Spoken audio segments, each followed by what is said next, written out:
and more a mix of coincidence, journalism, and one genuinely unlucky mosquito bite. So, was Tutankhamun cursed? The evidence says no. But maybe that's not really the point. A boy king, forgotten by history for 3,000 years, became one of the most famous names on earth. Not because of how he lived, but because of the mystery surrounding how his tomb was found. Sometimes the story we tell ends up more powerful than the truth itself. If you enjoyed uncovering what's real and what's myth, subscribe. Next time, we're exploring a lost city that some still believe existed. Atlantis. November 1922.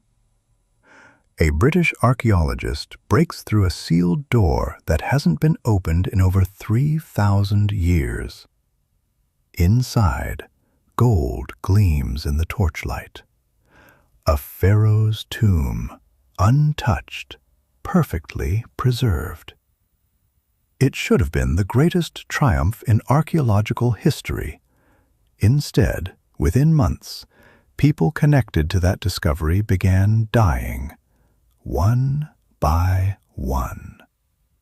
This is the story of the boy king, the man who found his tomb, and the curse that the whole world became obsessed with. Tutankhamun became pharaoh of Egypt at just 9 years old. He ruled for only 10 years before dying under mysterious circumstances around 1324 BC, no older than 19. By the standards of Egyptian history, he was a minor king. He reversed some unpopular religious reforms his father had pushed, restored the old gods, and then died young with no clear heir.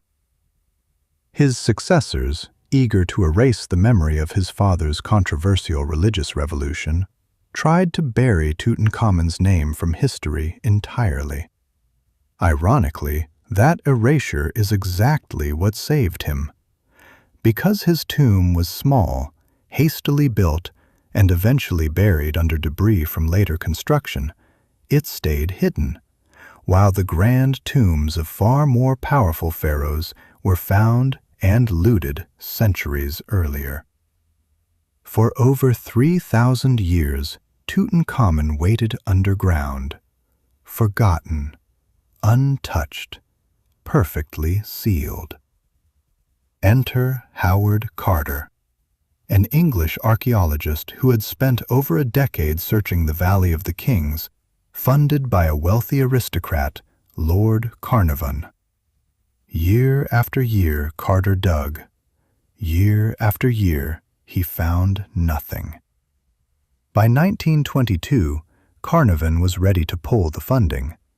He gave Carter one final season to prove the tomb existed. On November 4th, 1922, Carter's team uncovered a stone step, then another, a staircase leading down into darkness, and at the bottom, a sealed door bearing royal insignia. Carter sent an urgent telegram to Carnarvon, "Come immediately." On November 26th, with Lord Carnarvon at his side, Carter made a small hole in the doorway and held a candle up to the gap. Carnarvon, waiting behind him, asked the question that would echo through history. "Can you see anything?" Carter's now famous reply, "Yes, wonderful things." What they found stunned the world. Over 5,000 objects, golden thrones, chariots, jewelry, weapons, statues, and eventually the pharaoh's mummy itself, encased in a solid gold coffin weighing over 100 kilograms. It remains the most intact royal Egyptian tomb ever discovered. Every other pharaoh's tomb had been robbed, sometimes within decades of burial. Tutankhamun's had survived completely sealed for over 3,000 years. The golden death mask alone became one of the most recognizable artifacts in human history. But the excitement wouldn't last long, because just months after the tomb was opened, Lord Carnarvon was dead. In April 1923, Carnarvon was recovering in Cairo from a mosquito bite that he'd accidentally nicked while shaving, causing infection.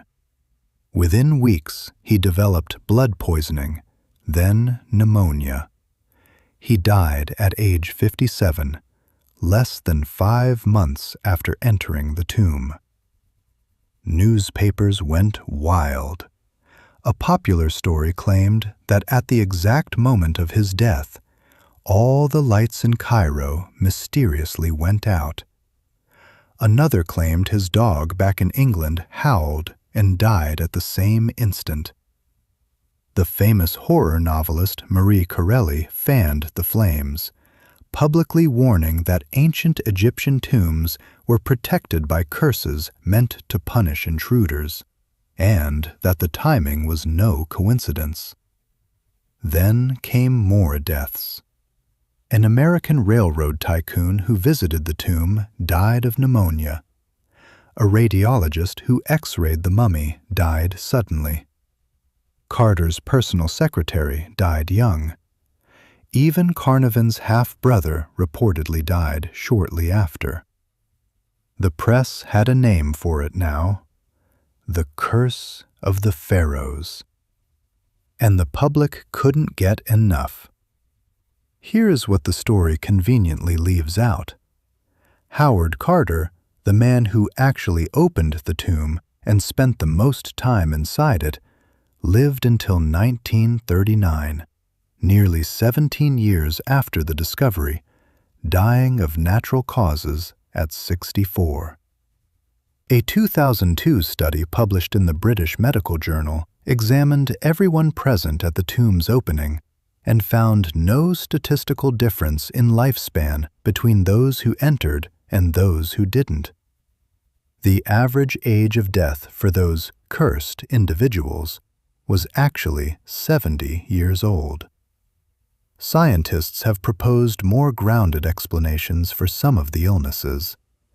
Tombs sealed for thousands of years can harbor toxic mold spores and bacteria from decomposing organic material, potentially causing respiratory issues in people with weakened immune systems, like Lord Carnarvon, who was already in poor health after a car accident years earlier.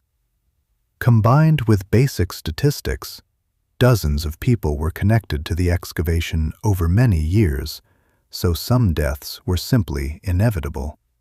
And a media desperate for a sensational story, the curse was less supernatural.